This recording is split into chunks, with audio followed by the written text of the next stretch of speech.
Hello, everyone, and welcome to Experience Kills. We are now up to episode number 38. It's a very, very big number that we have got to. This week, because you're used to hearing a different voice speak first, I'm not usually the person that starts talking first, but this week, the ever-eternal Ben has handed over the reins as a host. How are you doing today, Ben? I'm good. Hello. It's coming home. It's coming home. It's coming. Football's coming home. We beat the Ukraine 4-0 and it was exceptionally fun to watch. And we're going to win the whole thing. Yes! Come on. Sorry. I'm still quite excited about all that. I did have to mute the Discord server when I saw that happen.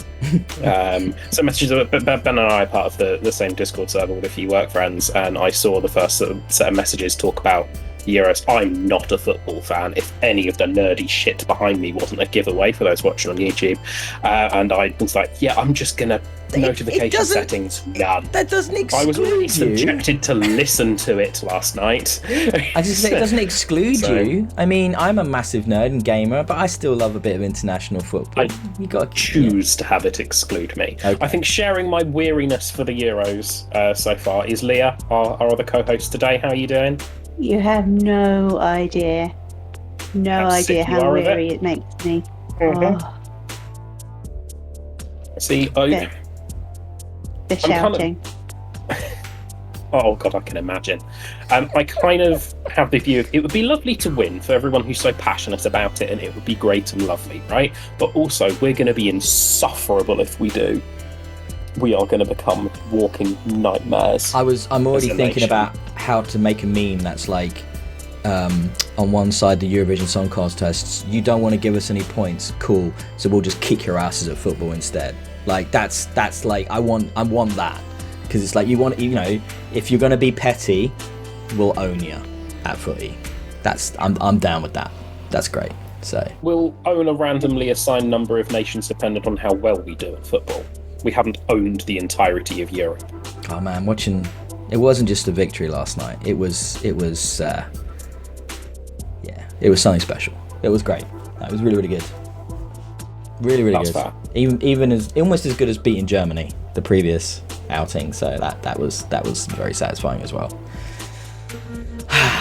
Let's not dwell on this.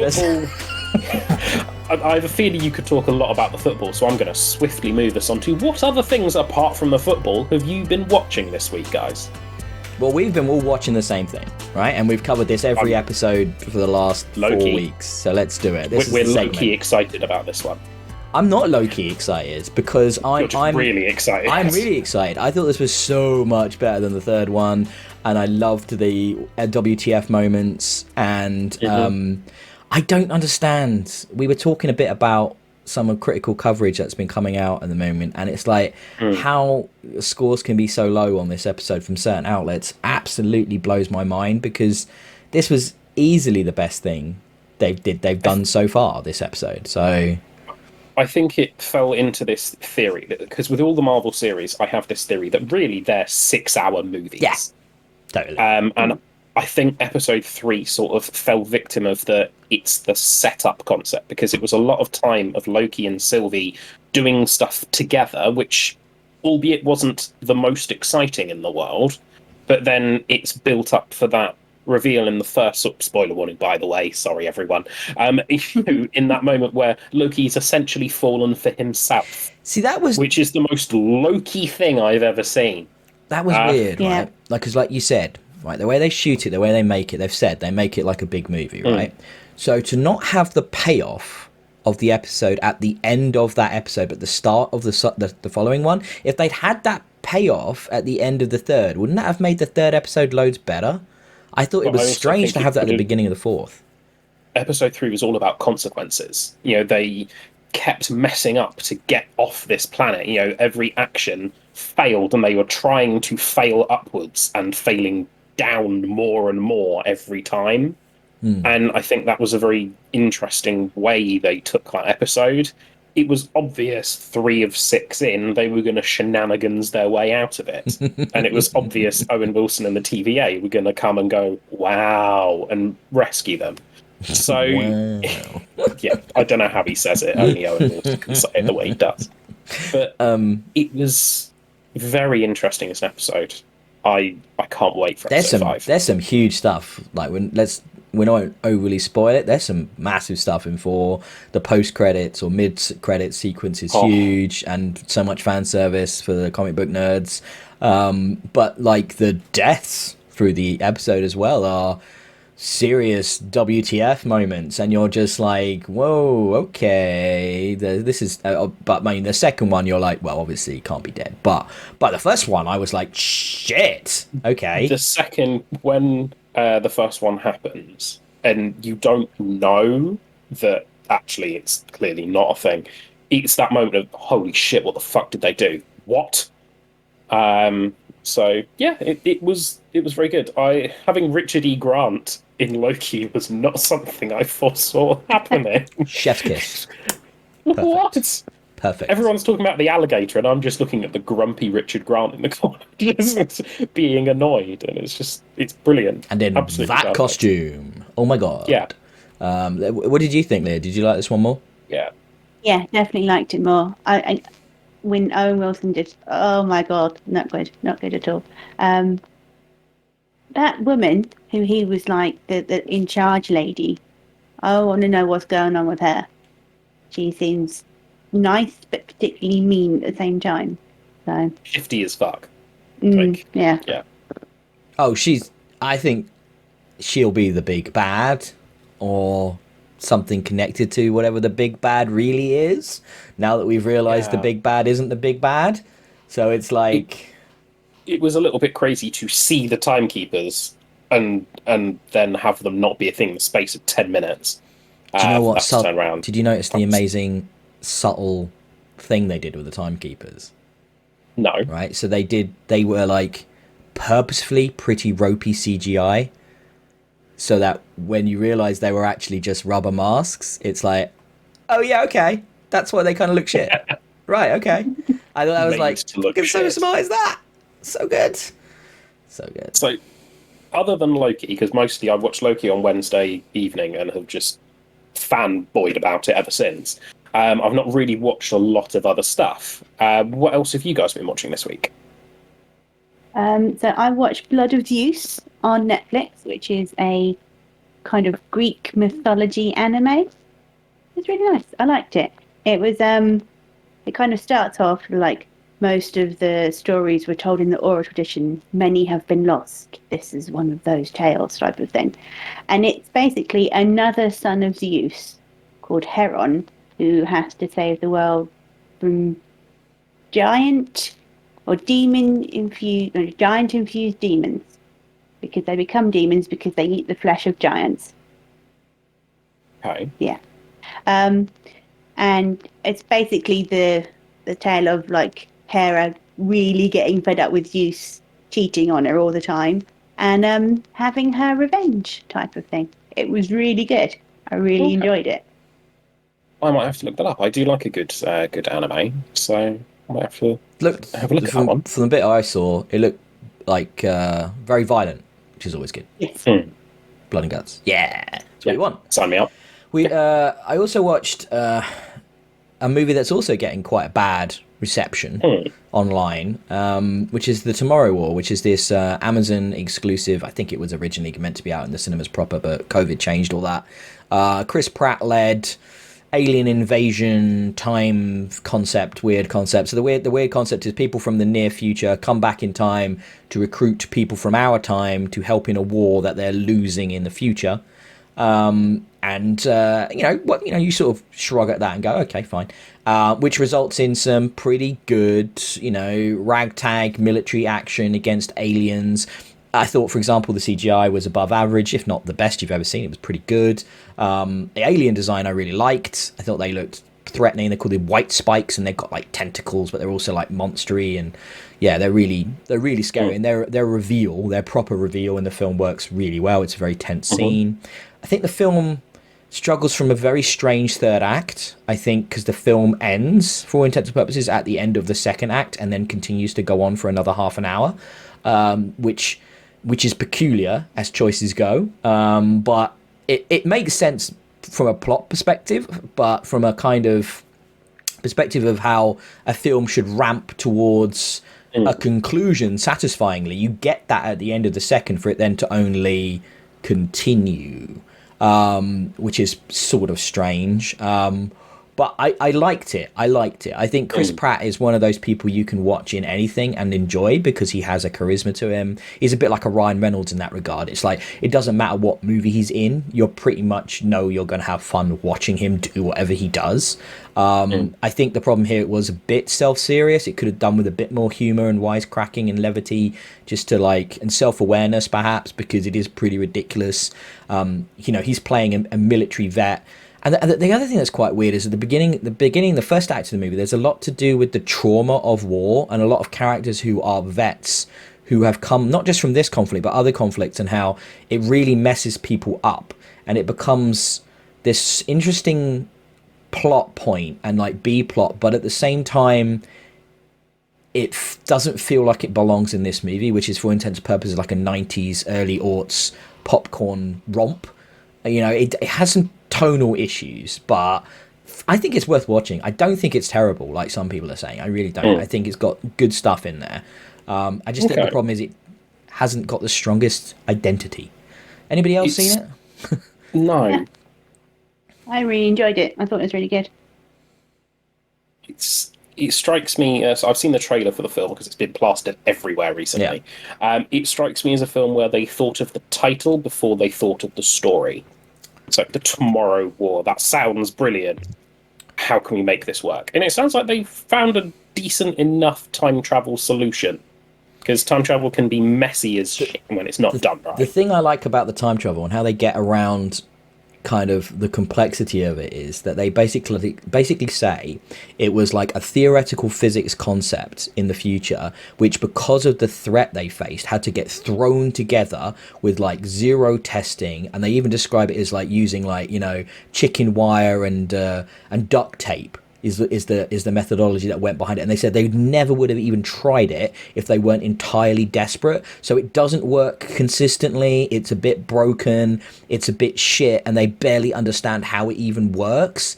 And it's kind of like, that's a smart way of getting around the technical aspect of time travel sort of thing. Just going, eh. So they found a MacGuffin and they said the MacGuffins. Yeah, but they do it. Do you know what it reminds me of? Have you seen Tenet? Have you seen Tenet? The Chris Nolan one. I've seen a lot about Tenet. It's worth watching, but they do something similar in that, where the main character is like, "How does this work?" And the scientist turns to him and goes, "Yeah, don't even try and understand it. It's way too complicated. Just accept it." And it's sort of like that. Though. Yeah, I like that. A film's just gone, this is the mechanic we're using. Just go with it. Like, it happens, it exists, suck it up. You can see why it annoys certain fans, right? You think of like a Star Trek fan that desperately tries to understand the realistic physics behind the warp drive, right? And it's like there's just enough info in there to piece something logically together. So that type of science fiction fan is going to find that kind of storytelling incredibly frustrating because they're not even trying to make it make sense. So I can understand why people would have friction against that, but it's a romp for the most part. There's some tonal weirdness, but there's some good action and world building, and there's a hint at the end, the final act, that there's more going on. The universe is bigger than you think, and there's definitely potential there for sequel stuff if they wanted to. But no, Chris Pratt is just very enjoyable to watch. He's just he's a good looking guy, he's charismatic, he's a good lead. It works. Good. I might have to watch it because the trailers look like generic action sci-fi hit, basically, and I love films like that. So it's something that I would very much enjoy having a watch. Where this now sort of sits in my pantheon is there's a certain group of military sci-fi films where I rewatch them every so often, like Independence Day, Battle for Los Angeles, and I think The Tomorrow War now sits with that, sits next to Battle for Los Angeles quite nicely. These aren't good movies, but they are enjoyable movies, so, yeah. Good. Yeah. Well, excellent. Sounds like we've watched a variety of different things this week as well, rather than just nerdy stuff on nerdy stuff, which is always nice. Coming home, it's coming. I was hoping this would be the one thing of media content this week that wouldn't have that bloody song in it. Anyway. So there's a slight format shake-up this week as well, testing a new little format out. So we've got some quick stories up first, and then we've got our main sort of like big, juicier discussion topics afterwards. So first up, we've got news of Doom Eternal is getting a Horde mode. This is a bit interesting. I think Ben's probably going to be quite excited for this because I imagine he'll enjoy throwing himself into this. Is that it's a pivoted alternate game mode. So they were going to have, I think it was, you could go into being the demons in the campaign, but because of lockdown, because of various technological and logistical reasons, they decided, actually, we're just not doing this properly because it just isn't working. So they've shifted it to a single player Horde mode because everyone loves the combat in Doom Eternal, which is the most sensible thing I think I've ever seen. We're reported to get some more news and probably a trailer for QuakeCon, which is happening in August, the 19th to the 21st. So the weekend after that, or the show after that, it's very sure you're going to get some more news about that. Are you going to jump into this when it comes out, Ben? I am. And one thing I wasn't sure, is it a single player Horde mode? Have they said that? Or because Horde to me, right, when I hear Horde, I think multiplayer. I think co-op, fire team, I think Gears of War, I think that. I'm just looking at the story now, and I don't know if it says. I don't think it specifies. So it could go either way. That. Sorry? You might not. I may have wildly hallucinated that single player. I'm just looking, yeah. I'm just looking now. But, I mean, that would still be fun. So, like, a wave-based defense, how long can you survive against increasing odds in an arena? Yeah. That would work really well in Doom Eternal. But doing it with friends as well, oh my god. That could be in Doom with the way it's so quick and it's so intense. That would be awesome. So, we're going to know more, like you said, in QuakeCon in August, isn't it? So, I'm hyped for that. I'm down. Free mode. Excellent. Bring it on. I might hop into that myself as well because I do like Doom. I was about to say Quake there for a second. Next up, we have confirmation. A little couple of shows ago, we had the first trailer for the last Total War Warhammer 2 DLC pack that's coming out. This is the last one before they pivot completely away and onto Total Warhammer 3. It's called The Silence and the Fury. It reworks the Beastmen, which are the weakest and worst faction in the game, to something being universally credited now as pretty damn good. You get another Lizardman Legendary Lord as well. You get some new units, including some properly memed units in the Total War community, where it's the Jabba Slave is one of them, which is a weird monster with kind of like the Xenomorph. It has a mouth, and it has a mouth inside the mouth that comes and grabs stuff. It's weird and wacky. This is coming out on July the 14th, I believe. Pre-orders are live on Steam and other various outlets. So if you are looking to complete your collection, like I am, then you can do that. Expect me to be talking about this a lot after this comes out, because I'll be doing campaigns and that sort of thing. So that'll be great fun. Then this month we have the Xbox Games with Gold lineup, which I'm just going to pull up now. So we've got Planet Alpha on the Xbox One and Series X and S, which is another world-esque sci-fi side-scroller. It's good. I played that. It's good. And then we have the competitive tower defense meets arcade action game Rock of Ages 3 Make and Break from mid-July to mid-August. Have you ever played any Rock of Ages games? Never heard of it, but tower defense meets arcade sounds interesting. Should I tell you how it works? It's really Please, weird. Yes. Right, so you kind of are a giant boulder, and you have to like drive through a world trying to avoid like enemy defenses, but then also smashing into the opposing like enemy's castle or take out their towers. But you are the rock. So you're role-playing as the Rock from Indiana Jones 1. You are role-playing. That was good. That was unintentional. That was fucking genius. How you didn't even do that on purpose? No, I was going for the indie builder from Indie 1. That's where I was going with it. that was... That joke rocked. I don't love these games. They've got a very strange art style, and they've got a really weird presentation, which is all like this weird. I don't know. It's like you know the animated bits in Monty Python. Yes. They're like that, which is kind of uncomfortable animation, is the way I would describe it. Like, very edgy and weird, and yeah, it's a very strange game. But, it's free. Cool. Basically, it's free, so give it a try, and be a rock. As close as I'm going to get to being the Rock, let's face it, I'm not nearly as ripped as Dwayne Johnson. Anyway, 2 games are available via backwards compatibility. Rare's OG Xbox game Conker, Live and Reloaded. Classic. And the 2012 Xbox 360 collection Midway Arcade Origins from mid-July to the end of July. So that's a great little package, little compilation of Midway Arcade games from back in the day. If you want some retro fun, that's a good one to check out. I'm actually I think I'm looking forward to that one the most. Because I've already got Planet Alpha, which is really good, by the way. It's a Team 17 published game. Really, really good. Sci-fi, world, sort of shootery, platformy game. Very, very good. But Midway Arcade Origins, yeah, I'm up for that. Bring that. I've heard nothing about it, to be fair. Know nothing about it, so I might give it a go. For the PlayStation's options, because we've got that as the next thing, we've got, on the PlayStation 5, A Plague Tale Innocence, in PS Plus, and then for the PS4 we have Call of Duty Black Ops 4, Virtua Fighter 5 Ultimate Showdown, and WWE 2K Battlegrounds. All 3 of these are available from Tuesday the 6th of July to the 2nd of August. The gulf in, it's not, I don't want to say quality, right, but it's like recognition and sort of size of game. I think, A Plague Tale Innocence on PS5, so it's the next-gen Fancy Pants version of this. That's awesome, but the sad thing is that if you only have a PS4, you don't get that, right? So that kind of sucks.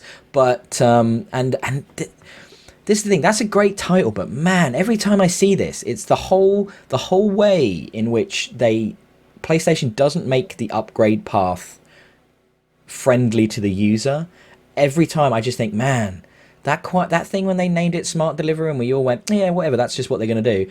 That has become more and more of a thing as this generation is now approaching its first year. And it's like, holy shit, the amount of issues people have upgrading. And like, I just saw, they just announced the Ghost of Tsushima upgrade path on PS4 to PS5. That's gorgeous. I mean, that game is incredible. I've got the PS4 version. But to get the new special edition on PS5, the one that's coming with the new content, it's another $30, right? So if you just want to go from the base PS4 version to the PS5 version, they're charging you $10.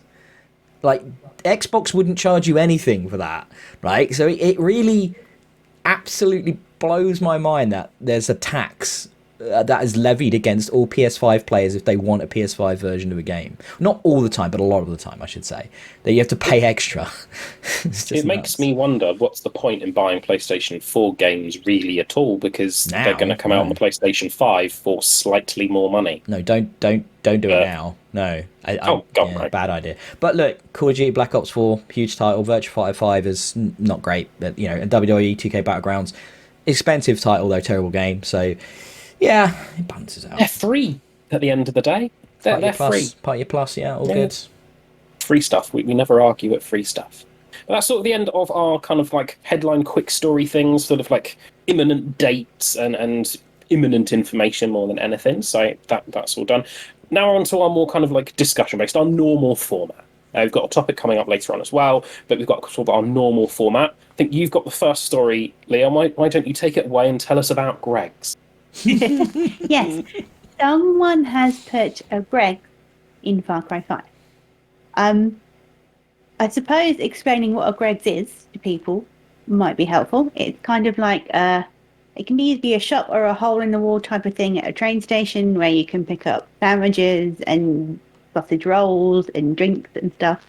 They're basically on every high street in England, I'd say, and in quite a lot of train stations as well. But yeah, Greg.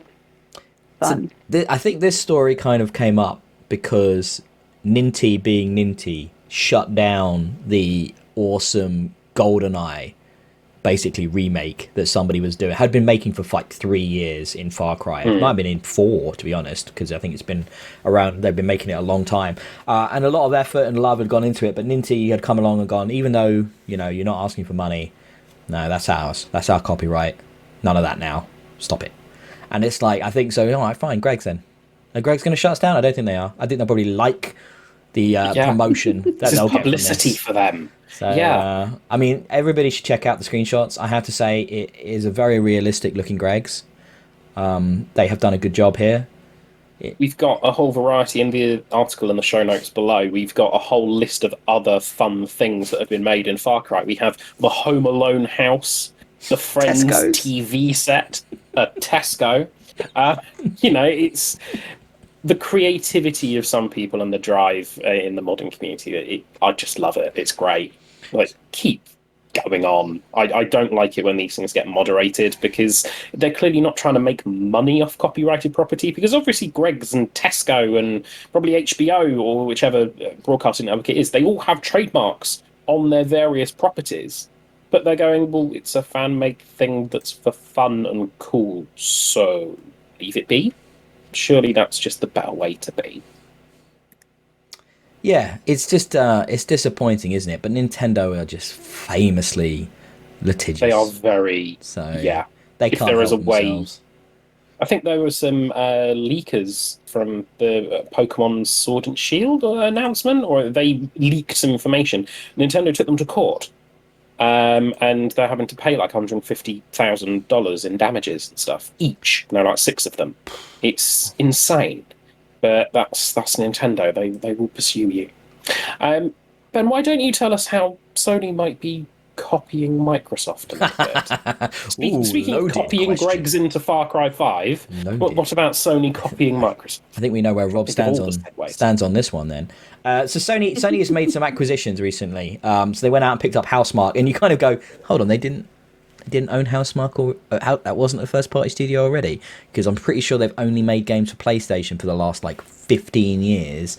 But yes, they bought Housemarque. So the guys behind things like the new Returnal, but for me they'll always be the developer behind Super Stardust Ultra HD, which is a fantastic game that I played back on PS4's launch, which was just a pure shooter, but it had these amazing kind of lighting and Super physics. Stardust Ultra. It's just like buzzwords strung together. Yeah, it was like an AI algorithm, right? Yes, it is brilliant. It's fun. It's fun. It's cool, and because it's all like voxels and stuff, and it's all about like destructible environments, and it looked amazing. So for what was just sort of ostensibly like a scrolling shooter, it also just added so much visual flair to it that it was just really engaging and fun and kinetic and stuff. Honestly, like it's weird, right? Returnal is one of those few PlayStation exclusives. I'm not saying that derogatory because they've got more than Xbox. However, it does nothing for me. I've watched a bunch of video. I've watched people play this. It just looks so dour and so kind of like, you can see the Housemarquiness with the bullet hell type attacks. It's got, you know, DNA of their previous games, but nothing about it hooks me in. Like the concept, the gameplay, the story, the setting, nothing. It just looks really dull. Richard quite likes it, I think, but is it one of those things where if you own a PS5, you convince yourself you like these things more because there just aren't the games, and I think there is an element of that. Kind of have to like the 4 you've got. Yeah, and look, if you like them, is that no? I like the 4. In addition, this is a £70 digital game, right? £70. If you spent £70 to buy this, you're gonna fucking like it, aren't you? I mean, let's be honest. Yeah. And it's like, it just does nothing for me. But look, they're building their stable a bit. They picked up another developer as well while they were on this little spending spree. Picked up another group called Nixus, which are known as sort of a port house. So they do a lot of translation of games between hardware formats, so PC and PlayStation. And if you look at what PlayStation is doing about getting their games out on PC now, their exclusives are appearing. So Horizon's out there now, Days Gone's out there on PC. I think they're bringing someone in-house who can do that port work quickly and effectively, because obviously Microsoft is doing a great job of bringing loads and loads and loads of console games to PC as part of Game Pass, and it's absolutely smashing the market. We talked about it last week, how it's changing the dynamic of how we consume games, and Sony are obviously very aware of this, and they definitely want to get a slice of that pie. And, you know, they've been very slow. That's the thing. They're only now starting to leverage the PC space. And now as someone who finally has a PC who can pull that off, that question of do I buy on PC or do I buy on console is something that's now much more at the forefront of my mind. And the fact is that me and Rob have been talking with Richard about what game are we going to do for Game Pass next week, Game Pass Club. And it's like, I might just play that on PC. I might not even play that on Xbox because I'm probably going to get a slightly nicer version of the game on PC because of the hardware and what it offers me. But the great thing is, because of Game Pass, you can do that with about, I'd say, 70 or 80% of the games that are coming out. A high proportion are also coming to PC Game Pass or streaming. So PC, PlayStation need to get in on this. They need to get in on this PC market. They need to start getting their games in that space as well. And I think better late than never, I guess. But the port news so far has been mixed. Days Gone was well received. Horizon less so. So, I think this is where they're starting to move into this space of, okay, this is working for Microsoft. We should probably start looking into this. I reckon they thought that their Game Pass concept and how Microsoft have gone basically in a different direction to Sony. I think Sony thought that wouldn't work and it wouldn't succeed as much as it has. So now they're trying to make up ground in a way that they aren't usually doing, because they focus down on that, well, let's make the exclusive, let's make the Sony brand, and let's make like the God of Wars and the Horizons and all of those sorts of games that are like the console keeper almost, and don't share them anywhere, now slowly leaking to PC because they're seeing what the collaborative gaming concept looks like. And they're going, oh shit, that's making them a lot of money. We should probably do something about that. If I was going to throw in a quick pithy soundbite from my perspective here, it's like, what's the point of winning the console war if you're the only one fighting it? Right? Exactly. Because that's where Microsoft and Nintendo long ago got out of it, right? Microsoft they do their own thing. They do something completely. They're not really counted because they're going, well, let's have something handheld and portable, but still TV. It's brilliant. I love what Nintendo do because they do their own thing. And that's what Microsoft is doing, isn't it? They're saying it's not about selling hardware. We're not interested. Like, it's crazy. We've got a follow-up story, haven't we? Though it's like indeed. I was about to say, Leah, what do you stand on this and your follow-up as well? This strikes me as terribly amusing because they've just gone out and bought things, and then they're going, oh well, we're buying special things. We're not like Microsoft who like just buy everything and don't look at it first. We test things. We make sure that these developers and these people are good enough before we buy them at Sony.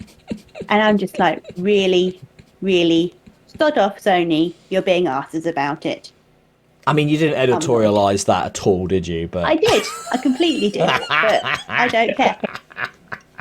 What was the actual quote? What was the quote? Right. Oh no, it's quite clear that's what they're getting at. Yeah, But what's the quote? Because it's good enough. It's in itself. It's quite. Yeah, the actual quote was Sony snipes at Microsoft's spending spree. Well, that's a headline, but there's a quote in the story that are like directly taken from what they actually said. Let me see if I can find it. If you can find it. We're very selective about the developers that we bring in. Yeah. Yes, our last new acquisition was Insomniac, which has worked out very well. I'm always looking for people that have a similar set of values, similar creative ambitions, and work very well with our team that we can further invest in and help grow as creators. It's not like we're going around and just making random acquisitions. So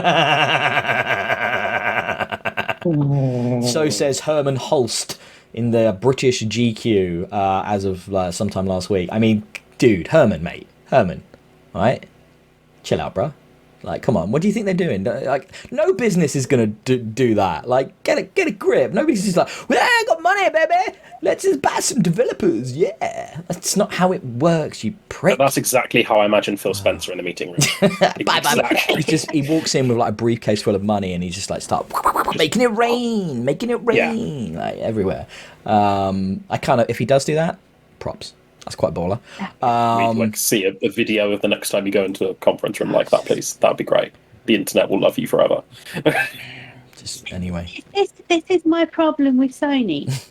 They sound like dicks all the time. Mm-hmm. there's an arrogance about being out front, isn't there?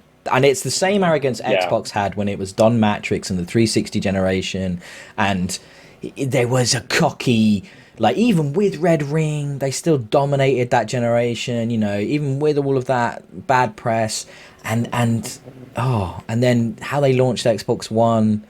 Oh, I thank Christ he's gone and it's Phil Spencer's now, because it was hard to be a fan of the Xbox at that point. I remember that very well. I don't know how well you guys remember it, but it was so gross, like the positioning. So I wasn't really looking at the position at the time. I think when that was a thing, that was what, peak Xbox 360 day. So I was in secondary school, in high school. You know, I wasn't looking at this stuff. I've now made Ben feel very old. Yep.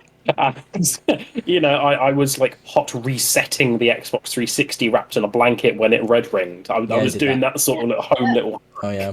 and thinking, oh yeah, I'm like completely techie doing this. No, but I wasn't really following. I was just playing the games with my friends at the time, so I didn't know about Don Mattress or whatever his name is. Please be Don Mattress. I wish it was Don Mattress. That's an incredible name. Oh, GG, that was amazing.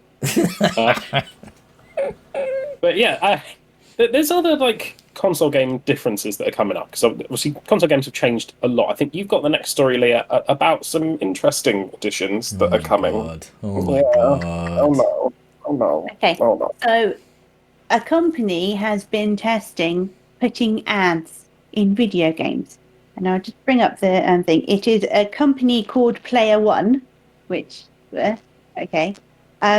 They've been testing. Oh yes, we'll make you watch this ad, and then you get a reward for it. So you get a reward in game, something, you know, money or in-game money or a little perk or something for watching this ad. And they say, oh, it's gone very well.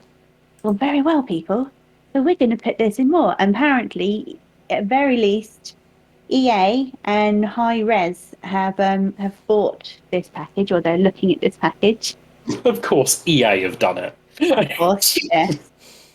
So yeah, that's not going to piss me off in the slightest. I mean, so it's interesting. It sounds like it's something you can opt out of, but the incentivization is if you do watch the ad. It's kind of like they do this on mobile already, don't they? You get currency, or you'll get an ultimate team pack or something. I can totally see how they would do this in an EA. Imagine between matches in FIFA or in, you know, any sports game. So the downtime, like if you were watching it on TV, right? I'm thinking about F1 we watched qualifying yesterday for the Austrian Grand Prix. In between each qualifying session, advert, right? Between practice and qualifying in the game, advert, and that might give you the coins that are part of the microtransaction currency in that game or something, you know? Maybe upper place on the grid, perhaps. Oh, gameplay. Oh, I mean, they said gameplay cynical. Advantages, didn't they? I mean, if it's single player, but like you got to be well.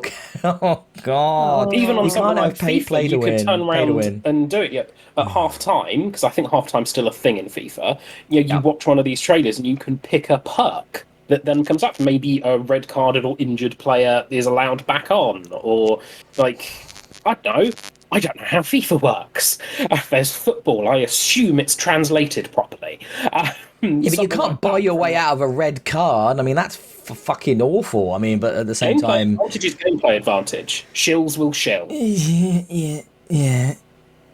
But what gets me is that the reason they say they're doing this is they're saying we're doing it to get to the young people, because they don't watch traditional ads or anything like that anymore. So we have to find some way to get to them. So their line is, let's prey on the young. Yeah. They're unreachable via traditional, cheaper marketing. So we want to find some way to get it to them. That means they all know how to turn on an ad blocker, and we've got tired of not being able to advertise to them. Yeah.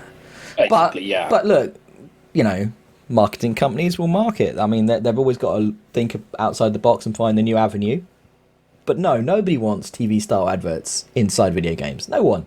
No gamer wants that. None. I'm very much hoping this is one of these pivotal moments where the entire gaming community is going to come together and go, fuck off.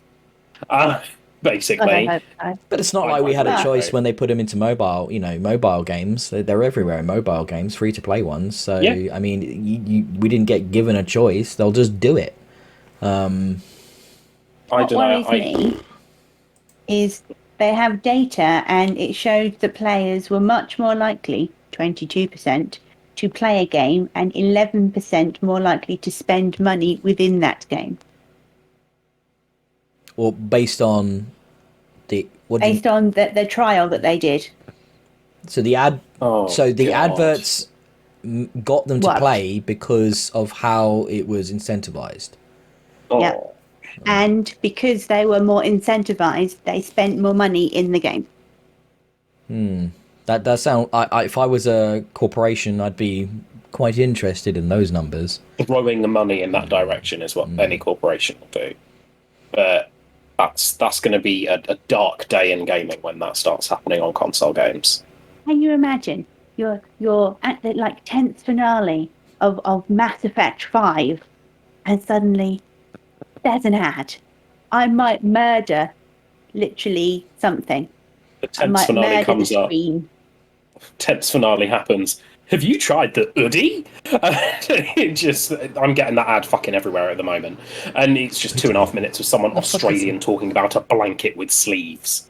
And Oh, it's just pace ruining. I was hoping that would be generic enough that people would get that, but that hasn't worked I at all. don't know what that is. It No, I sounds know what you're going on about. okay. I'd spam the skip button because I'm not interested. For some reason, the algorithm thinks that's your kind of product. Apparently, yes. Oh, you've done that. I don't know why.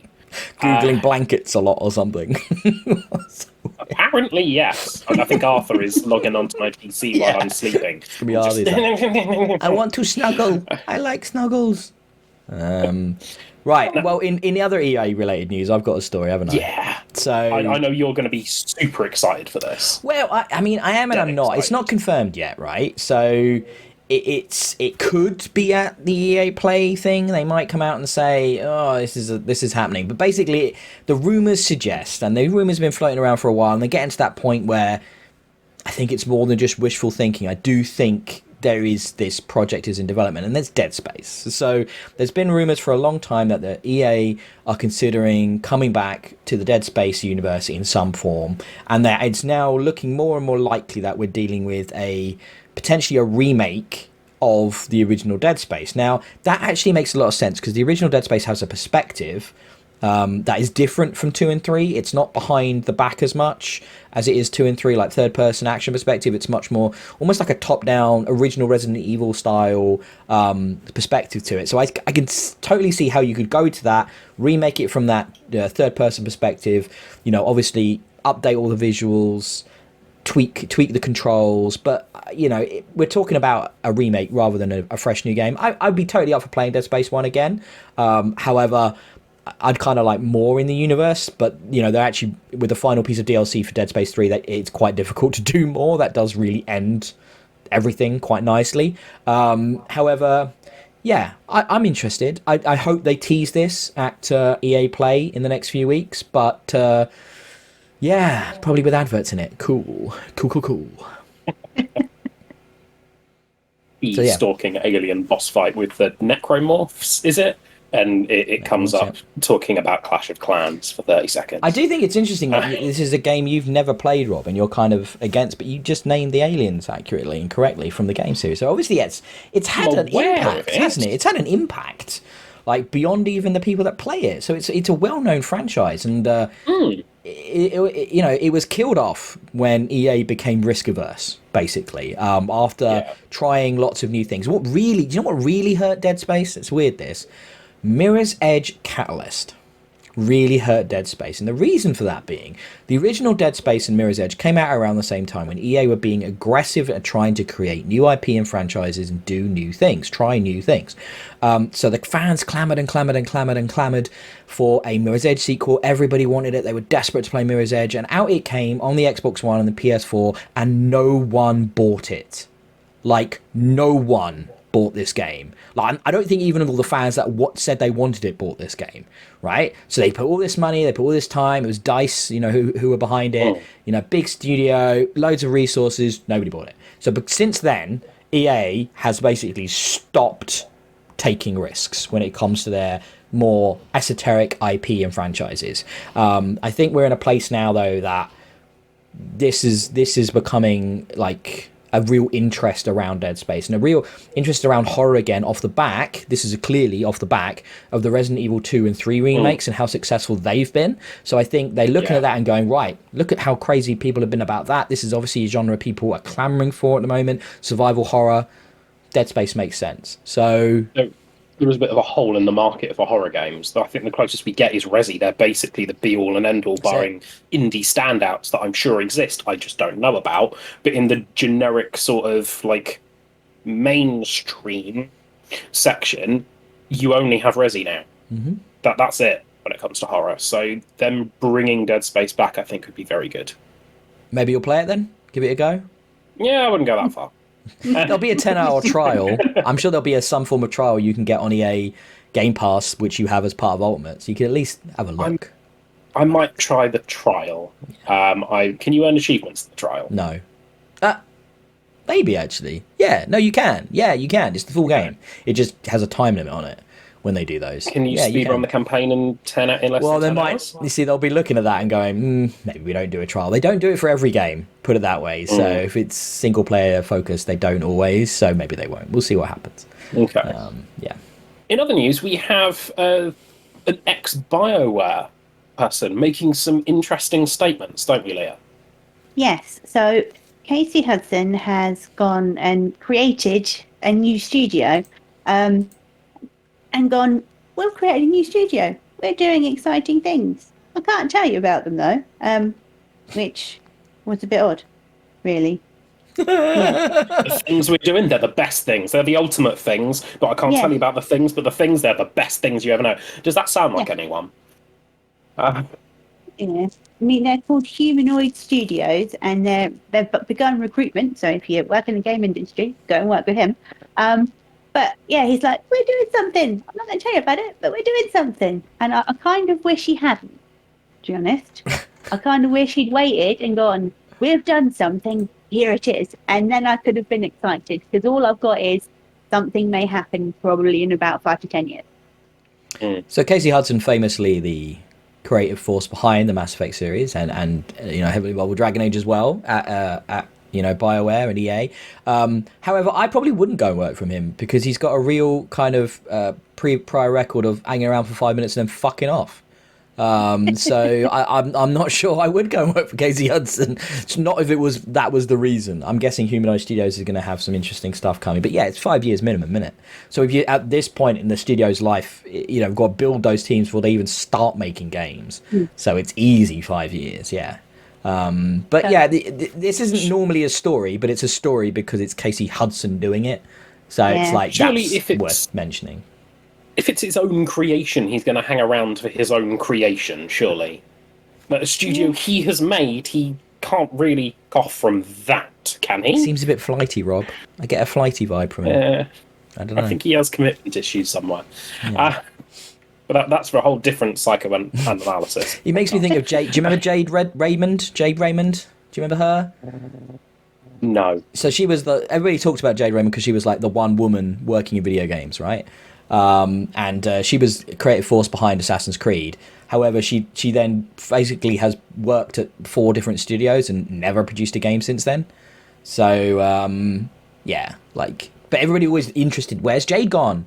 Oh, she's gone over here to do a thing, and she's gone over there to do a thing, and then that thing never appears. So, like, that's my worry about Casey Hudson now. It's like, he's going to go over here he went back to BioWare to fix Anthem, and they canned Anthem. Okay, cool. And now how well did that go? And he's going to help make the new Mass Effect, but then he leaves before that even gets into production probably. Okay, cool, bye. Maybe that's why he was at back BioWare for so short a time, because he looked at Anthem and went, nah, don't even try, and walked out, and they were like, oh, let's pretend he was here for a year. Fuck this noise. Basically. Peace. But I know that there are 2 games that you are specifically very excited about, Leah. And I think we all share in your sadness for the next news story. I don't even have the words. I don't. I could genuinely get upset because I was waiting and I was saying that I was waiting for EA Play when we were doing all our E3 stuff because that's the news I wanted. That's what I wanted to see. And they are not, BioWare are not going to be part of EA Play with Mass Effect or Dragon Age because they're working on them and they're not ready yet. I need something, people. I need news. I need a tidbit. I need a trailer. I need something. But no, nothing. Some concept art came out. No, no. That's not more information. That's just pretty picture. We know they have incredibly talented artists in these games. They are phenomenally talented, but we know that. We want stuff we don't know. I want maybe shock horror a release date. No. Even a release a year at this point would be good to narrow it down. Yeah. Whenever Starfield isn't, is the best you'll get, I think, at the moment. Yeah. Yeah, probably. Whenever Elden Ring isn't. So. I'm really depressed now. Well, yeah, they kind of EA sort of like released their schedule of what they're doing for EA Play, and it's over 3 or 4 events, like small streams, and then one wrap-up stream late July. But it's all about games we already know, they're going to show more about Battlefield and stuff, and it's like they're going to show more about FIFA and things like that this year, and it's just like, I reckon we'll have a surprise or two. I think this is where they would announce a Dead Space remake, even if it's just a title card and nothing else, just be like, this is happening. But yeah, it is super disappointing there's not. I didn't think that we'd get Mass Effect, but I'm surprised we've not got Dragon Age, and it makes me think that is in trouble to a degree. It's further behind than people anticipate at this point. I think they busted their news too early. Yeah, they probably, and they shouldn't have announced when they did that it was even happening, but they kind of had to. I mean, it was like an open secret that it was being worked on. People's been like, it's been ages since Inquisition. What's happening? They were getting a lot of pressure, so they confirmed things. They showed some stuff, but yeah, we don't know. Development can be really difficult. You can get a quarter of a way through making a game and then scrap the whole thing and start again. If it's not working, that does happen. They have done. Yeah. They have done, but. All I want is for them to go, yes, we're making it. Do not ask me another question for 4 years. I will tell you when I'm ready. Even if they turn around and said 2025, you know that then 2025 is the year to give a damn. Yeah, yeah, but I don't know. No. I'm kind of with Leah on this. I'd either want no news at all until it comes out in 3 months, or a year. Like, even with Starfield, it came to be next year. We knew this year was going to be next, really. So you had that understanding, and obviously now we have a release date following E3 and all of that sort of stuff. But having that, it's just, I don't have to care for a little while because I know it's coming. I can look at other stuff, play other games, Destiny. I can look at other things. So yeah. One thing that may be exciting for all of us in the meantime, though, is Xbox and Hideo Kojima are reportedly in talks for a publishing deal. Which makes me wonder what on God's earth we're going to get next, considering the last Kojima game was Death Stranding, which was FedEx the game but with dead babies. I don't know. It's weird. If Phil Spencer throws money at Kojima, what on earth are we going to get? At minimum, I hope for the Kojima back catalogue somehow coming to Game Pass. But I think a lot bigger deals would have to be done for that, because Sony have got their hooks in it. Yeah, that would be Konami, not Kojima. He doesn't own any of it. That's the thing. He doesn't own any of the Metal Gear IP. None of it. So, I don't know. Death Stranding was interesting. It was very... foreseen. It was very experimental. It was like... He was trying to evoke emotions and experiences that are not normal for a game. So loneliness, isolation, self-reliance, and convey sort of stuff that you wouldn't expect from a typical open world game. It wasn't a power fantasy. It was actually kind of the opposite. It was about like how small and inconsequential, the player is in a very large open hostile world. It was gorgeous as well. It were absolutely stunning vistas and environments and really good music. It wasn't exactly the most interesting game. It certainly didn't hold my attention for that long. I did purchase a copy of it myself, and I didn't stick with it. I don't know. I feel like a Kojima game, the next one will be very different. I feel like he's the kind of creator that's going to do something totally different. Yeah. Well, I mean, all the Metal Gears are kind of the same, but Death Stranding was definitely unique. I hope it's another brand new, unique experience we can't predict. He is certainly a interesting individual. He is, he loves to think of himself as an auteur, as a strong-willed director might, like a James Cameron. He's certainly one of a kind. I'm not sure he I would go that far, because I think there's a lot of Japanese creators that are inspired heavily by Western media. I just think he's the one which has got the recognition, and therefore he gets out there more than all the rest. That's fine. But he's a character, so bring it on. Yeah, bring it on. Phil Spencer has been hinting at this for a while, because he tends to do this, I've noticed. He puts Easter eggs in the little displays behind him on live streams from his home, which I think has been really interesting through COVID. I think it was the Microsoft wireless headset, the Xbox One, that he had behind him about 3 months before it was announced, and nobody noticed. We all just were too focused on his glorious visage in front of us. But he's had a Kojima Productions astronaut mascot behind him on a couple of streams now, and that sort of thing. So they've exchanged letters of intent to work with each other, but what that means at this point is anybody's guess. Letters of intent. Yes, I love that. That is apparently, according to Richard Hogue, I apologise, because that's definitely wrong, who's a lawyer and host of the Virtual Legality podcast. Cool, that sounds fun, didn't it? Ooh. For people who like law, I'm sure it does. Yeah. They've exchanged letters of intent, and it's just basically both parties saying in a legal way, "We want to work with you."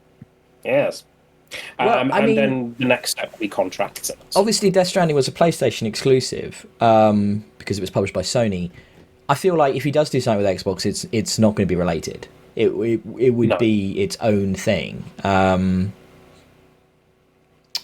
cool. It's the weird thing about Kojima is he seems to like get really hung up on like people. You know what I mean? He was obsessed with Norman Reedus being in his game and being the lead, and it was all about his performance and stuff. It's like, really? It's like, it's not exactly they're just mates. He does this thing where he makes friends with people, and all of a sudden they're in his game.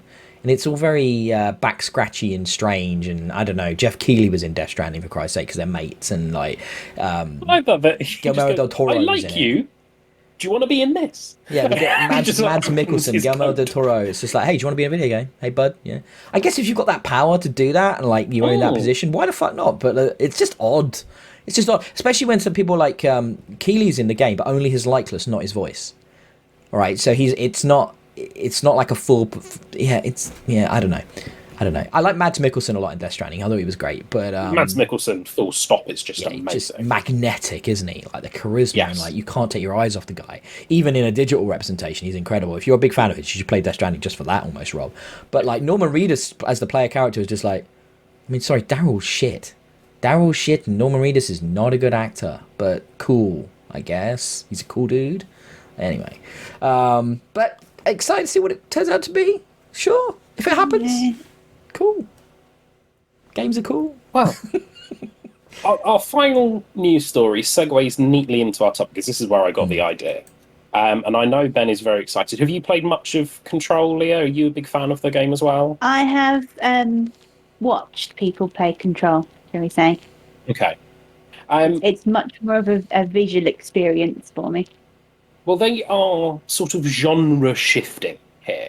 They've turned Control from a game into a universe, and they are now doing a bigger budget, but actually bigger budget with more money thrown at it, a multiplayer spin-off games for Control, which sounds interesting. And I'm sure Ben is quite excited because I know you are a slight fan of Control, just a little bit into it. Well, I'm a Remedy fan, right? So I go back to Alan Wake. Love Alan Wake. Loved Quantum Break. Love basically everything they've made. They make very unique experiences that they are third person shooters, right? Sure, but they're set in fascinating worlds, and the fact that they've now officially tied Alan Wake and Control together, that's the same universe. I think that's really exciting where they go with it. All of this was a bit of a strange announcement. I mean, it's like a blog post on the Remedy website, and then they even talk about how much money they spent on developing Control and how much money they're spending on developing these new properties. And so it's got a code name in a minute, which is Condor, which is going to be, like you said, like a multiplayer experience. It does sound like a bit like another Left 4 Dead game, another Left 4 Dead clone for some reason. There's so many of them going around at the minute. I don't understand why. I mean, it's good, but at the same time, why? But yeah, multiplayer from Remedy. Hey, look, we should not pigeonhole developers. These are talented guys. They want to do something different. Respect that. Let them do it. But like, if I lose some of the quality storytelling and world building that we got from Control and Alan Wake and Quantum Break to achieve that, I'd be pretty disappointed, right? So they're also the other thing that's weird is that we think about Remedy are making that single player element to Crossfire, aren't they? So the Crossfire, the big famous super popular Asian shooter, multiplayer shooter, is coming to the West, and they're making the single player story for it. I'm really intrigued to see what the fuck that is, because that's a very strange deal connection there. But bring it on. Maybe they can have some. Jesse Faden can show up in that as well. I don't know. Bring it on. Be awesome. Like, let's just connect everything. Like, the MCU has broken media. That's what's happened now. Everything. There's fucking right now on Netflix, right? There is a slasher movie that's just come out, which is the first movie of 3, and they're coming out once a week in a connected universe of slasher films. So rather than a horror movie, that would do well and they'd make a sequel, and they'd do well and they'd make another sequel like Halloween or whatever. They've just made 3 movies straight up and said this is the MCU equivalent of a horror movie. Everything has to have a connected universe now. Everything. So it's I quite liked how Control was a contained thing. It just was there. But yeah, okay. Okay. They're saying it's a long way off. This is 3 to 5, I'd say. They're early days on this, but and they'll show more eventually. But it's like I said, why come out with this now? It's that strange problem that the games industry has sometimes, isn't it? Where they announce so early, so many years in advance, that it builds the hype, and then the fans run off with it in their heads, on the social boards and stuff, and they twist it into what they would want, and then when it isn't what they expect or want, then get pissed. And it's just like, it just, like, I don't know, it's strange, it's odd, and yeah, another connected universe. Cool.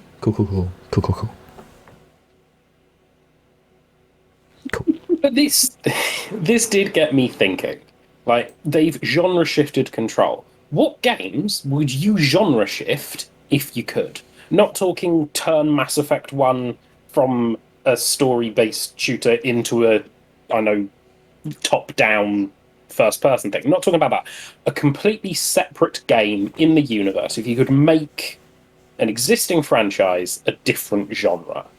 So, for me, for example, I put this idea down, a 007 game, where you don't take the role of James Bond, you take the role of M, where you manage your team of 00s, you send them away on missions and tasks, and you slowly uncover a web of conspiracies to deal with Spectre. And you can level up your agents, and they get different perks. You've got the promo options of having the Roger Moore James Bond or the Sean Connery James Bond. And all of that, I think that could be really, really cool. Where instead of this, stealth-focused third-person thing, you're almost squad management. Can I have James Pond in my team? The fish James Why Bond. not? Good. I just wanted to check that was allowed. Secondly, so I've got a question for you in your fantasy development here. When you send them out, are you then controlling them, or is it more like a football manager almost, where it's just like decides based on stats, and then you're just managing the team, the squad and stuff, and it's more like top level management sim, or is it more involved? I think, ideally, I would say having the option of controlling would be nice. Having also kind of a way to choose how they would complete the mission. Would they attempt to be stealthy, and then certain skill checks take place? Where would they get found? Would they get seen? Is their stealth over 80, for example, or on a scale for them to evade certain guards? And for them, then the mission to either succeed or fail based on those skill checks, where you can then do it yourself if you think you would do it better. Have that sort of option in there, but I'm aware that would be quite a hefty development task, building essentially 2 types of games at the same time. Yeah. So having that option, I think, would be quite fun. Certainly maybe on pivotal missions, maybe, I don't know, that 6 gets broken into and by Blofeld or the equivalent, Did you ever play, or are you familiar with a game called Alpha Protocol? I have heard of it. I think I played it to get the first achievement and then stopped. Because that's not quite. It's not as management heavy, but it is that. So it was Obsidian made it, and it's basically a kind of like.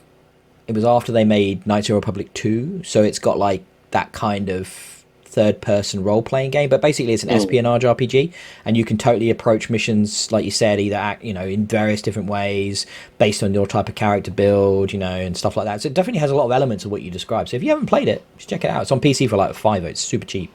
Cool. So yeah, you might like that. But it's a cool idea. I like that idea. Like, yeah. Some of the obvious stuff is like they did it. Like one of the great examples for me is Halo. Like, so Halo obviously was originally an RTS concept for Mac, which then became a first-person shooter on the original Xbox console and became this huge thing. But then the obvious thing that everybody wanted was, an RTS, and they went and did it with Halo Wars, and that's an incredible. Like they're really fun. They're really good, accessible RTS games in that universe, and I think. It does. So it does happen, doesn't it, from time to time? And that's me basically vamping while I try and think of my own idea. But let me assist with your vamp then, because in Halo's universe, I had another idea: XCOM style, level up your own Spartan squad. Yeah, so like Noble Team, but like yeah, XCOM. Noble Team, but you can stop them all from dying at cinematically important moments. They have that sort of thing. Yeah. That could work quite nicely.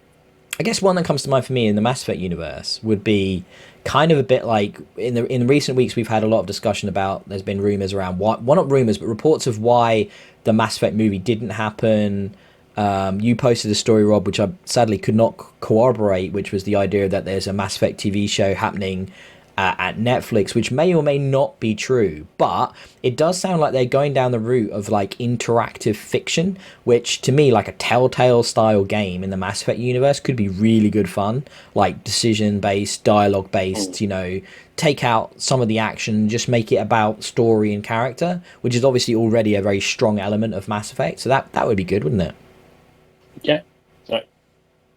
I was thinking, obviously, because of what I'm playing at the minute, but I would like something, a more story-based RPG Subnautica type thing.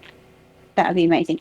And then I was also thinking as well, I would not necessarily a different style of game, but again, because I'm playing Subnautica, I'm just thinking about the oceans of all of the games that I love, like Dragon Age and Skyrim. They're a totally unused area, and we should use them. Yeah, I agree. The water tends to get forgotten about. We look at it and go, "What's the physics like?" Good, okay, and then we move on. That's the extent of it. So having that flexibility, I think, in certain games would be brilliant. Well, did you guys see the Forbidden West trailer from E3 Horizon?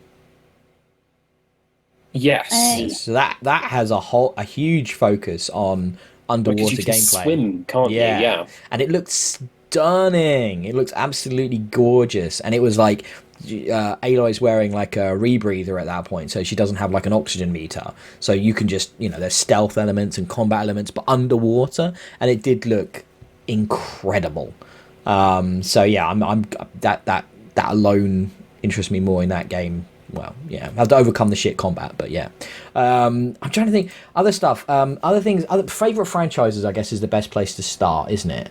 So, What would you do? Like, how could you make, say, a Forza Horizon?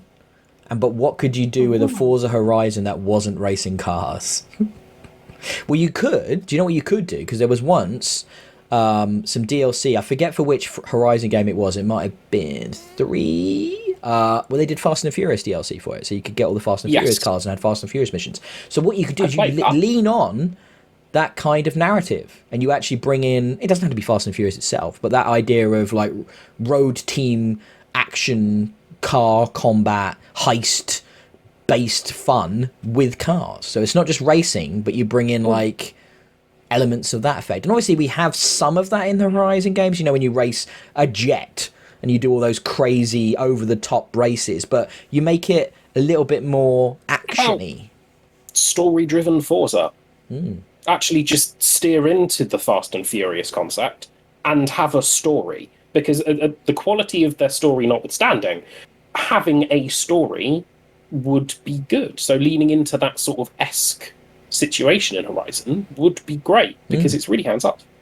Question: do we get to send a car to space and go rob a bank on the moon? Sure, why not? Future racing. Let's make it hover cars. Why not?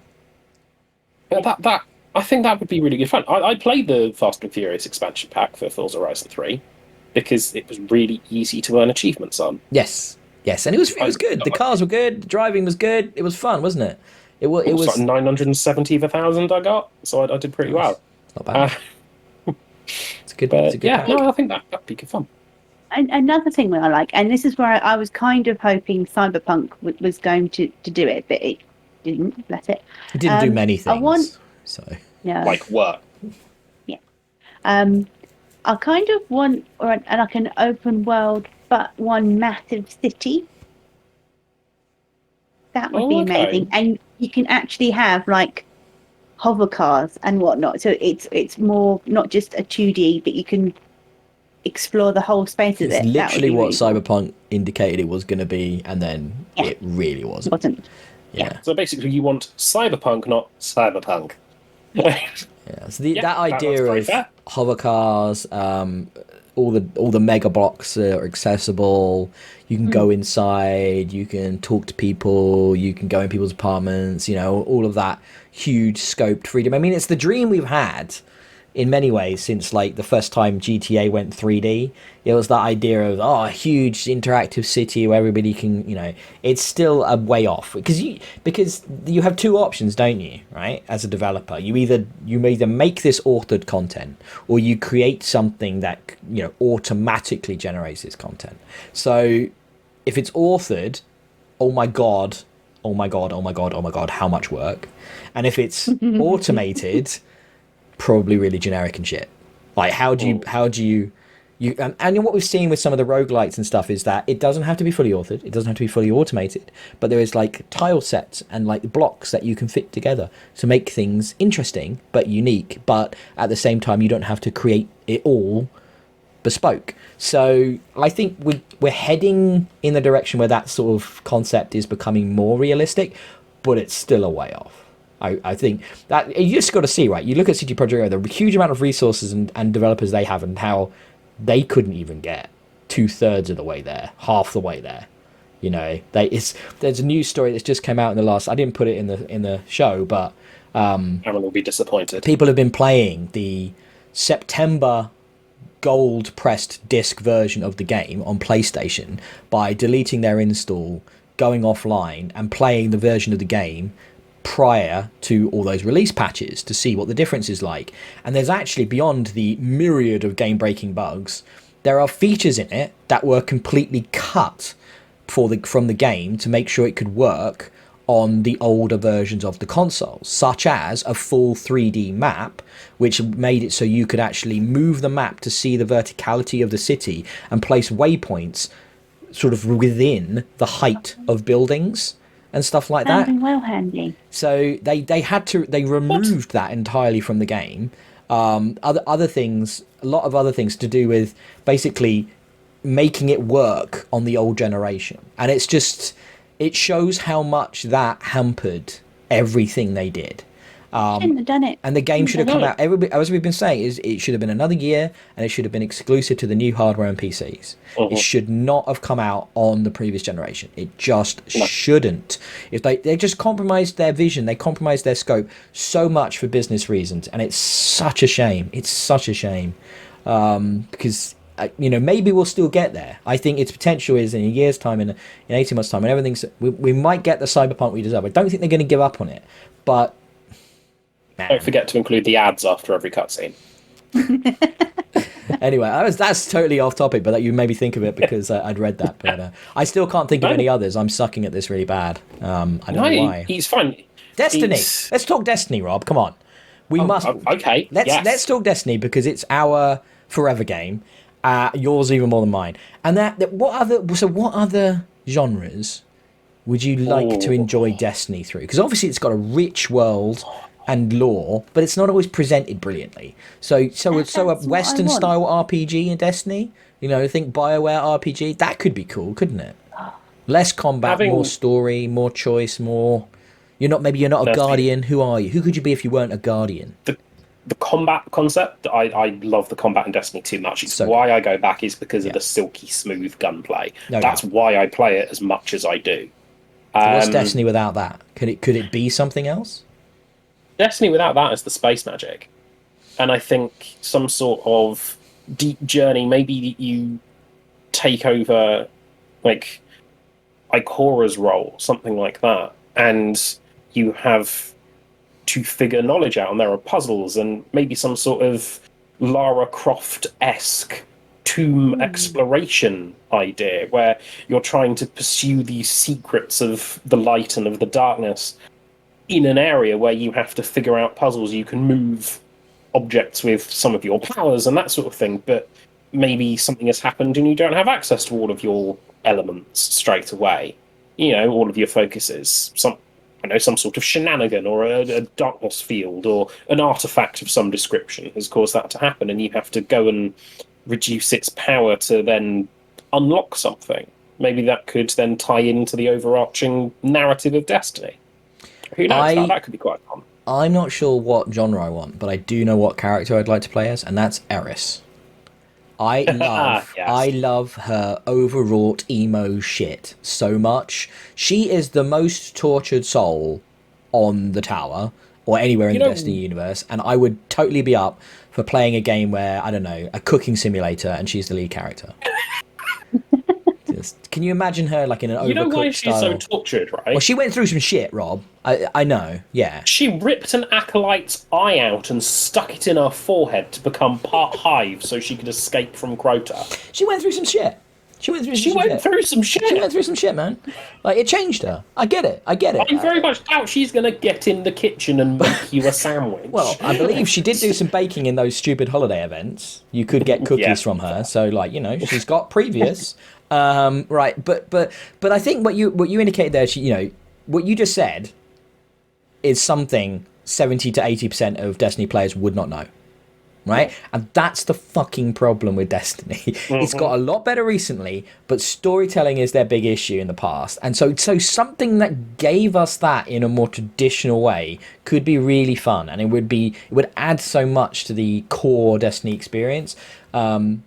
I think they might be thinking about this, I think they might be thinking about stuff like this. Yeah, Bungie. What about, instead of genre shifting, time shifting? That you go back and you play as Zavala.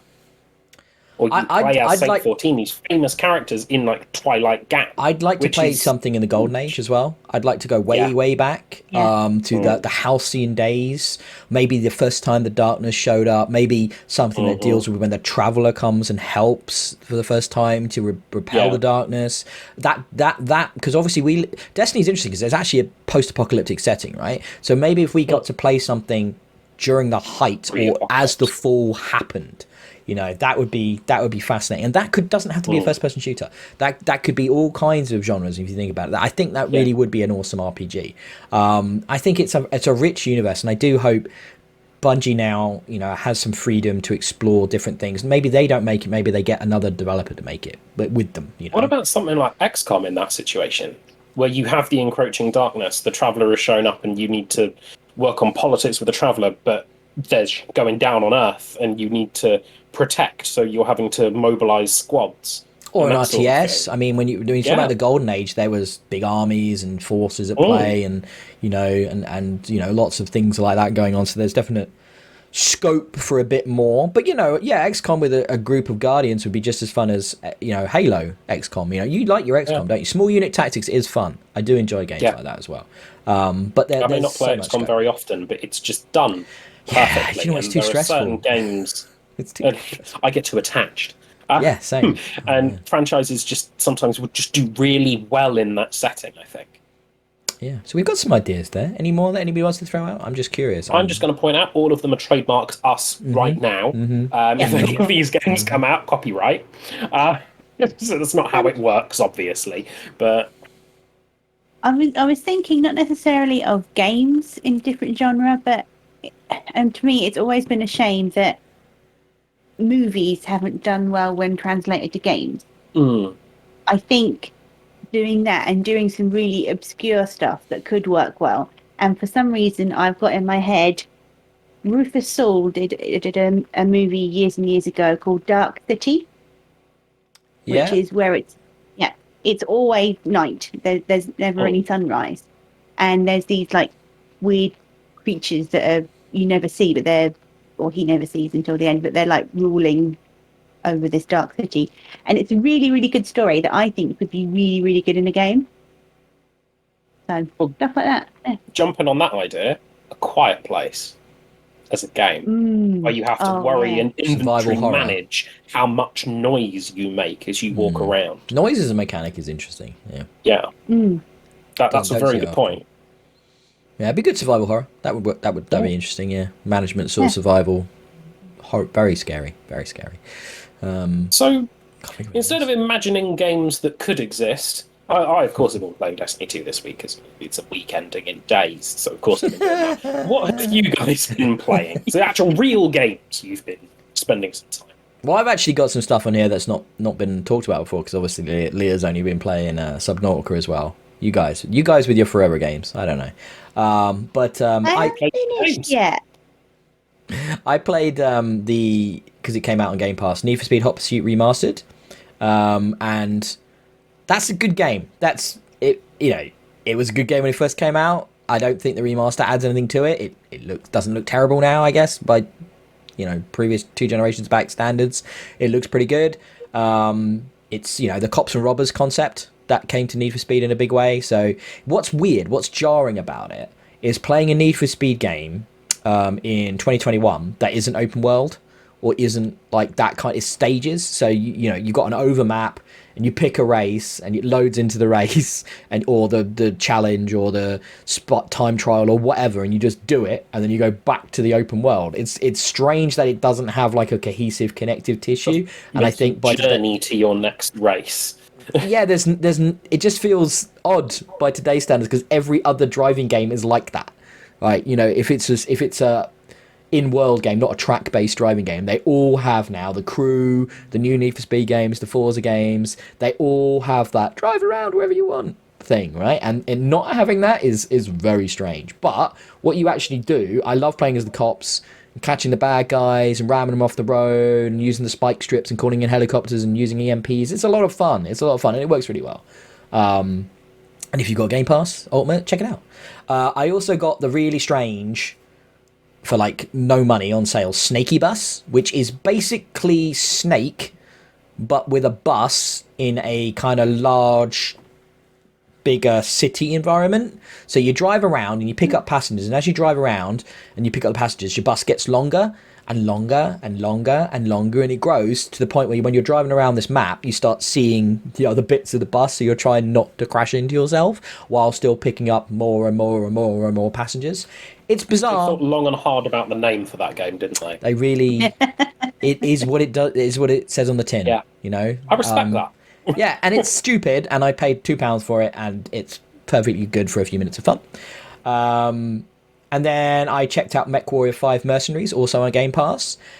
And I played it on my Series S, and I haven't played it on the X, but I was a bit disappointed in the visuals. It looks very last gen. Like, this obviously was a PC game, and I feel like a lot of compromises were made to get this to work on Xbox, like, and maybe too many. So the fact is that the game has very destructible environments. Basically every building can be destroyed in your combat with the opponent mechs and stuff, and just by walking through them you're giant walking tanks, right? So this is what you'd expect to happen, but I think that destructibility means that the general visual fidelity has been compromised to pull it off. But it's a very, if you've played any Mechwarrior games before, it's exactly what you expect. So you're managing things like ammo, heat distribution, damage to the mech. You've got to repair it between missions. And the concept behind Mercenaries is that you're taking on various missions around the inner sphere and the outer sphere of the universe. There's all the different houses, and there's political intrigue, and you're buying new mechs and stuff and upgrading them. And it's fun. There's some good stuff to be had in that. I might be doing some additional content for that going forward, because I got code for the DLC for this game, even though I didn't get code for the base game, so that would be weird if that came out of Game Pass. But hey, I haven't put it on yet, so I may or may not do that. I don't know, but it's okay. It's fine. It's one of them. I kind of expected a bit more evolution in the genre and in the style of the game, because it had been so long since the previous Mechwarrior games. But it's basically the same. It's the same Mechwarrior I remembered from Mechwarrior 4. So, it's okay. Yeah, it's fine. Yeah, it's what it is. They're not make any great changes to it. What I've also been playing, now this I am obsessed with, because I am doing this in a very specific way. I have my PC set up in front of me here, and I have two screens. And on one screen I am playing Battlestar Galactica Deadlock, and on the other screen I am rewatching Battlestar Galactica at the same time. And I tell you what, it's fucking amazing. This is the way to do it, especially as this is like a turn-based game. So if I need to take a minute to watch a scene, obviously I've seen it all before, but it's so good. It's like I've got Adama and Roslyn. I've just got to the Pegasus arc where Kane shows up, and you find out they've been sexually abusing the Cylon that they had in captivity. This is a dark as fuck show. Like, I think that's what you forget. You remember in Battlestar, you remember the battles, you remember the ships, you remember the characters. You don't remember how goddamn dark this thing goes, and it goes to places. And it's incredible. Like, while the sci-fi rapper is fun, it's the character work, it's the incredible performances. Like, Edward James Olmos's Adama is next level. Same with Laura Rosling's character, Starbuck, Katie Sackhoff, she's incredible. They're all so good. Jamie Bammer's Apollo. But playing Deadlock, which is one of the best licensed games I have ever played, because it 100% captures the atmosphere and the style of the combat you see in the TV show in the game, right? It has the music, it has, when you finish the mission, you can replay the whole thing, the whole mission will replay without the turn-based, you're not stopping, it plays it in like real time, but with the musical score, which is like Bear McCreary's score from the show, with the same style of camera angles and the way it zooms in on the ships when the missiles hit, and it's like you're watching the space battle from the TV show, but you did it. And it's freaking amazing. It's seriously good. And it's also got a really cool story. It's around the Cylon War, which happened before the plot of the TV show. So it all fits in together. While it's licensed, it's not using the same likenesses and stuff, but there are definite like connective elements and tissue to it. And it's just great. And doing that combined, it's the way to do it, guys. If you've never played Battlestar Galactica Deadlock, it's on consoles, it's on PC, it's on everything. It's so goddamn good. Not even watched Battlestar. Oh, Rob, I've got the Blu-rays. If I thought you'd ever actually watch anything I lent you, I would lend them to you, but you probably won't. Yeah. It's all on iPlayer, though. It's all on iPlayer, which is so cool that the BBC's got it. It's not been there that long, and they've got the whole 4 seasons. It's not that much, to be honest. It's not like 20 seasons long or something. It's a fairly contained thing, but it's one of my all-time favorite TV shows. Absolutely amazing. is good. It is good, and Ben's right. It doesn't. It's not too long. It's fast paced but intense. Very intense. It doesn't ever let up. Basically, it's nuts. It goes through places. And then the final two games I can't really talk about because I'm under embargo, but this is more of like an advert for tune in this week because there'll be videos. Encased, which we've talked a bit about around the Prime Matter announcement of it and stuff, that, you know, Koch Media are doing that with Prime Matter and they're publishing and stuff. And this game is already out in early access, so you can play it, but the build I got was a bit further along, I think, than the stuff in early access, which is why I'm under embargo. Check out the video. It's coming out this week. It's not super long. It's an early thing because it's in preview coverage video. I really like it, so watch that for more. And then I've just started playing, which isn't out yet, but it's coming out into early access this week. And I know this was one, Rob, you mentioned that you were quite interested in, which is Black Skylands, which is the one being published by Tiny Build, and it's that top-down bullet hell elements to it, but also like airships and twin-stick shooter, and you remember that with the steampunk vibe? And yes, I remember that one. I remember because you surprised me when you kind of mentioned that as one you were keeping an eye on from the show. Yeah. So wouldn't have thought of that. I've done a great job of keeping an eye on it. You completely forgot it existed, yeah.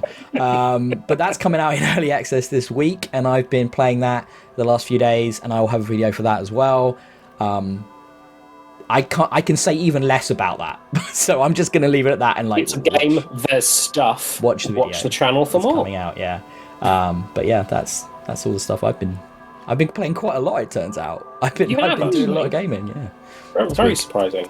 Yeah, I think that brings us to an end there, doesn't it, guys? Does anyone else have anything they want to bring up quickly before we go, or are we hungry for our lunches? Just keep an eye out. EA Play stuff is coming, so we'll be covering that on the future, in the future shows, I guess.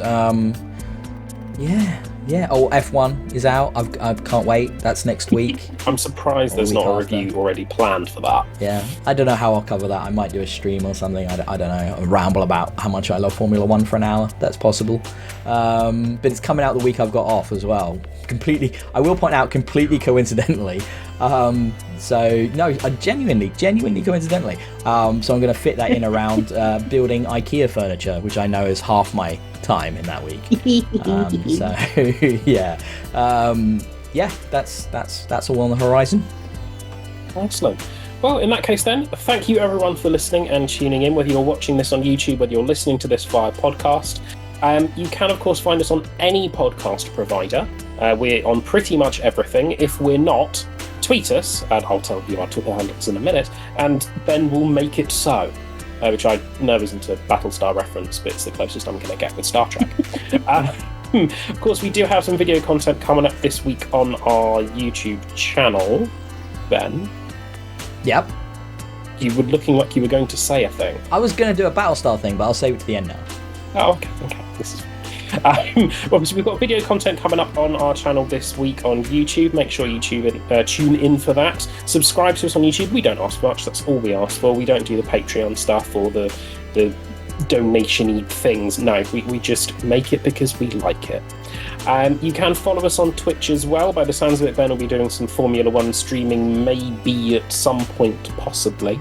But if you want to ask about our schedules or have any feedback or want to just keep up with our nerdy gamingness, you can find us on Twitter. You can find all of us at Experience Kills. You can find Ben at DIYE. You can find me at Homeless Mr. Gibbs. And you can't find Leah on there. She's just on the general channel as she wisely forgoes Twitter herself. I think that covers everything, doesn't it? I think that's everything. Yeah. In which case then, thank you very much and goodbye for now. So say we all. Well, that was ominous as shit.